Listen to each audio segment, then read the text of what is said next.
की सभी को। आज हम बात करने वाले हैं, क्या बाइबल हमको ये सिखाती है कि पृथ्वी चपटी है। इसके ऊपर हम बात करने वाले हैं। और बहुत सारे ऐसे मसीह विरोधी लोग हैं जो विश्वासियों का ईमान भटकाने के लिए उनको ये बोलते हैं कि देखो तुम्हारे बाइबल गलत है, तुम्हारे बाइबल में पृथ्वी को चपटी कहा गया है, इनके पास कोई रेफरेंस नहीं होता है। पर ये सुनाई सुनाई बातों पर विश्वास करते और लोगों को ये प्रचार करते कि देखो साइंस, हम जानते हैं कि साइंस क्या कहता है, पृथ्वी का आकार क्या है, और तुम्हारी बाइबल जो है इसको चपटी समझती है। ऐसे ही एक वीडियो बहुत तेज़ी से वायरल हो रहा है और बहुत सारे मसीह लोगों को कन्फ्यूज़न में डाल रहा है, क्योंकि अनुरुद्ध जो बाबा है, किसी ऐसी लड़की जो चर्च में जाती है, उस लड़की को मतलब जैसे बाबा बात करते हैं, समझ में आ रहा था कि उस लड़की को ज़्यादा नॉलेज नहीं होता है, पर उसका विश्वास जो है वो यीशु मसीह पर है, ये उस वीडियो में दिखाई देता है। तो बाबा उसका जो विश्वास है, उसके विश्वास को भटकाने के लिए बाबा उसको कुछ ऐसे सवाल पूछते, और उन सवालों में से यह सवाल मुझे ज़रूरी लगा कि उन बाबाओं ने उसको ये सवाल किया, क्या तुम जानती हो कि बाइबल में लिखा है कि पृथ्वी जो है वो चपटी है, और हमारे जो वेद है इनमें लाखों सालों से ऐसा लिखा है, ऐसा इनका बोलना था कि पृथ्वी जो है वो गोल है, या हमारे वेद बताते हैं, उसको बोल रहे थे, और बाइबल में गलत लिखा है। ये सब चीज़ें बात कर रहे तो आइए हम वचन से देखते हैं कि वचन हमको क्या सिखाता है, कि बाइबल क्या बोलता है कि पृथ्वी चपटी है। कुछ ऐसे वचन हैं जिसको लोग पढ़कर ऐसे समझते या ऐसा मतलब बोलते कि पृथ्वी जो है वो चपटी है, और जब साइंस से ये नहीं पता था, मतलब जैसे आकाश मंडल कैसा है, पृथ्वी कैसी, ये नहीं पता था, तो जो लोग हैं इन आयतों को पढ़ के ऐसे समझते थे कि पृथ्वी जो है वो चपटी है। तो वो कौन से वचन हैं जिसको लोग पृथ्वी को चपटी समझते हैं। असल में बाइबल पृथ्वी का कोई आकार नहीं बताता है। ना बाइबल ये बताता है कि पृथ्वी गोल है, ना बाइबल हमको ये बताता है कि पृथ्वी चपटी है। पर कुछ ऐसे वचन हैं जिससे मतलब लोगों को ऐसा लगता है कि पृथ्वी जो है वो चपटी है बोलकर। तो आइए हम उन वचनों को पढ़ते हैं, और वो कौन से वचन हैं जहाँ पर क्या लिखा है उन वचनों में। प्रकाशित वाक्य जो वचन है 7, वहाँ पर जो लिखा है वो लिखा है चारों कोनों पर, है ना, स्वर्गदूतों को भेजेगा, इस तरह वचन है।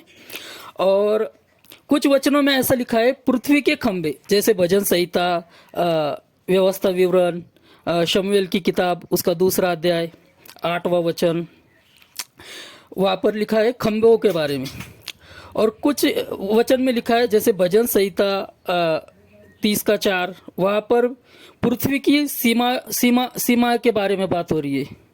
और कुछ वचन ऐसे जहाँ पर पृथ्वी के घेरे रखता है, ऐसी बात हो रही है। तो ये सारे वचन हैं, ऐसे कुछ वचन हैं जिससे लोग ये साबित करने की कोशिश करते हैं कि पृथ्वी जो है वो चपटी है। तो आइए हम उन वचनों को जो है वो एक एक करके देखते हैं कि वह बात क्या हो रही है। हम पढ़ते हैं प्रकाशित वाक्य उसका 7 का 1, यहाँ जो लिखा है, इसके बाद मैंने पृथ्वी के चारों कोनों पर 4 स्वर्गदूत खड़े देखे। वे पृथ्वी की चारों हवाओं को थामे हुए थे, ताकि पृथ्वी या समुद्र किसी पेड़ पर हवा न चले। तो ये सिंबॉलिक बात है, ये बात तब की है जब प्रकाशित वाक्य, ये भविष्यवाणी की बातें दी गई है कि कैसा होगा उस वक्त। जो स्वर्गदूत है वो चारों कोनों पर खड़े होंगे। इसका मतलब ये नहीं है कि पृथ्वी के, यहाँ पर जो शिक्षा देते हैं लोग कि पृथ्वी के 4 कोने हैं, इस वचन से समझ में आता है अगर कोई गोल चीज़ है और उस गोल चीज़ के अगर कोई 4 कोने पर खड़ा है, तो कोई ये नहीं कहेगा कि वो गोल आकार में खड़े। मान लीजिए कोई बॉल है और बॉल के चारों कोने पे 4 व्यक्ति खड़े हैं, मतलब समझ रहे हो ना, साइड से, तो कोई ये नहीं कहेगा कि वो 4 कोने पे खड़े नहीं है बोल के बॉल के। या कोई 2 व्यक्ति अगर बॉल के चारों साइड अगर हाथ रख दी और ऐसा बोला जाए कि देखो ये इन्होंने चार बॉल के चारों साइड मतलब बॉल के चारों कोनों पर इन लोगों ने हाथ रखे, तो ये चार कोने हो गए, इसका मतलब बॉल जो है वो गोल नहीं है, कोई ये नहीं कहेगा। अब इसका मतलब ये मैं नहीं कह रहा हूँ कि पृथ्वी गोल है, बल्कि मैं ये समझाने की कोशिश कर रहा हूँ कि जहाँ कोने लिखा है वचन में, तो उस कोने का मतलब ये नहीं है कि पृथ्वी जो है वो चपटी है, ये समझाने की मैं आप लोगों को कोशिश कर रहा हूँ।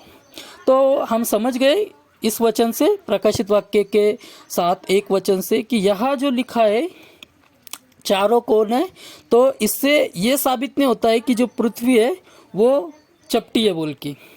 और भजन संहिता उसका 75 का 3, यहाँ पर भी अगर हम वचन पढ़ेंगे, जब पृथ्वी अपने सब रहने वाले समेत डोल रही थी, तब मैंने ही उसके खंभों को स्थिर रखता हूँ। मतलब यहाँ परमेश्वर कह रहा है कि जब यहाँ खंबे कहा जा रहा है, तो ऐसा तो नहीं है ना पृथ्वी में सच में कोई खंबे है बोलकर। अगर कोई बिल्डिंग की बात करें तो उस बिल्डिंग को जो बनाए रखता है वो कौन रखता है ना। कोई घर होता है, उसको जो बनाए रखता है वो कौन बना के रखता है? खंबे ही होते हैं जो उसको बना के रखते हैं उस बिल्डिंग को। तो ये जो परमेश्वर कह रहा है कि मैं पृथ्वी जो डोल रही थी तब मैं ही उसके खंभों को स्थिर रखता हूँ, इसका मतलब जैसे घर को स्थिर रखने के लिए उसके खंबे होते हैं ना, वैसे यहाँ जो बात है ना पृथ्वी के खंबे, ऐसी बात की जा रही है। इसका मतलब ये नहीं कि पृथ्वी के चार कोने बोलकर जैसे लोग समझते हैं।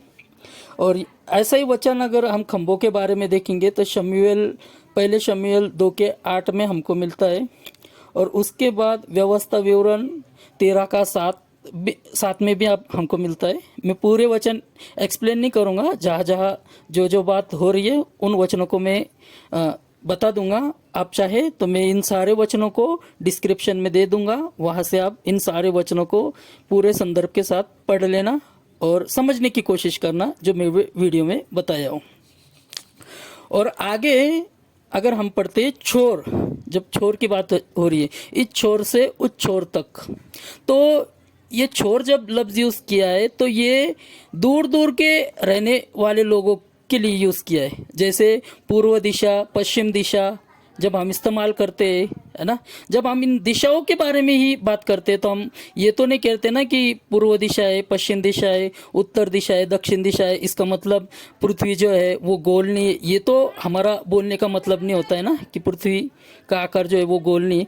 हम इन दिशाओं को मापते हैं कि इस भाग में ये दिशा है, उस भाग में वो दिशा है, पीछे की साइड ये दिशा है और राइट साइड ये दिशा है, ऐसे हम बोलने के लिए यूज़ करते हैं। तो उसी तरह यहाँ पर जो छोर यूज़ हुआ है ना, वो भी ऐसे ही बोलने के लिए यूज़ हुआ है।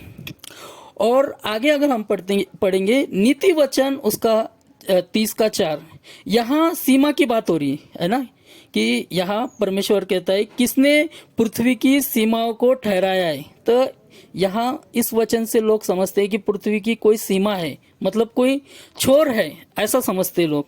तो ये वचन भी हमको ये नहीं सिखाता है कि पृथ्वी की कोई सीमा है, इसका मतलब पृथ्वी का कोई कोना है या पृथ्वी चपटी है, ऐसा कुछ भी नहीं सिखाते ये सारे वचन। अब ऐसे कुछ वचन हैं जिससे लोग ये भी शिक्षा देते हैं कि बाइबल ये बताती है कि पृथ्वी जो है वो गोल है, इस तरह की शिक्षा देते लोग। वो कौन कौन से वचन है? पहला वचन है अय्यूब 26 का 7। यहाँ अगर हम पढ़ते उत्तर दिशा को निराधार फैलाए रहता है, तो यहाँ निराधार फैलाए रखता है। निराधार का मतलब जिसका कोई आधार ना हो। तो यहाँ जब बोल रहा है कि उत्तर दिशा को निराधार फैलाए रहता है, तो मतलब किसी आधार पे नहीं, और बिना टेक पृथ्वी को लटकाए रखता है। तो इस वचन से भी कहीं पर ये समझने आता है, मुझे नहीं पता लोग क्यों इस वचन का ये इस्तेमाल करते हैं कि पृथ्वी गोल है दिखाने के लिए, पर इस वचन से ये समझ में आता है कि पृथ्वी जो है वो लटकी हुई है ना, आकाश मंडल में। ये हमको समझ में आता है, पर ये समझ नहीं आता है कि इस पृथ्वी इस वचन के अनुसार गोल है बोल के या चपटी है बोल के, ये भी नहीं समझ आता।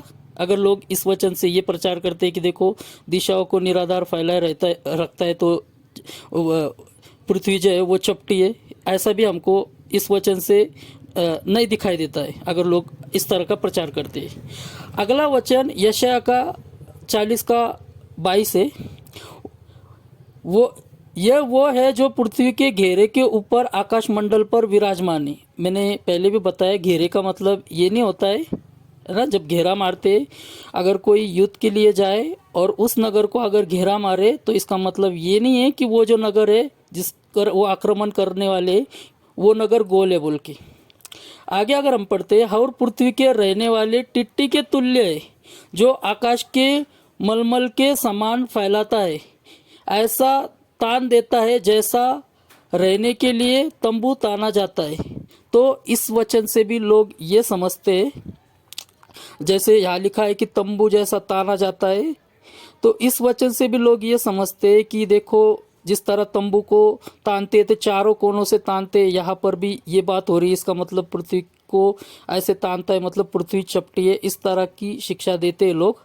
तो ये भी वचन जो है ये शिक्षा नहीं देता कि पृथ्वी जो है वो चपटी है ना।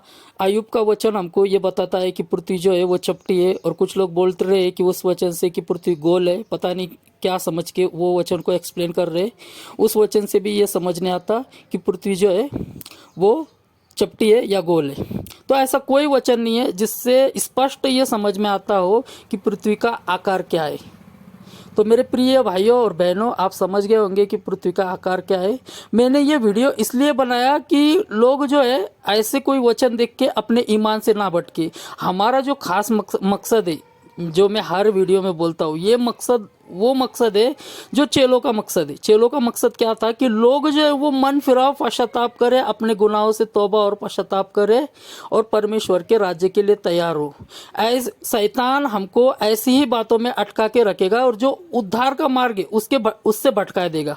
तो अगर आपके मन में भी ये सवाल था तो आप जान गए होंगे, और मैं आपको ये, ऐसा कोई भी सवाल अगर आपको आता हो जिससे आपको समझ ना आ रहा हो तो उस सवाल को छोड़ दीजिए, और जो उद्धार का मार्ग है उसको आप देखिए कि उद्धार का मार्ग क्या है, और मन फिराओ और पश्चाताप करके तैयार रहिए।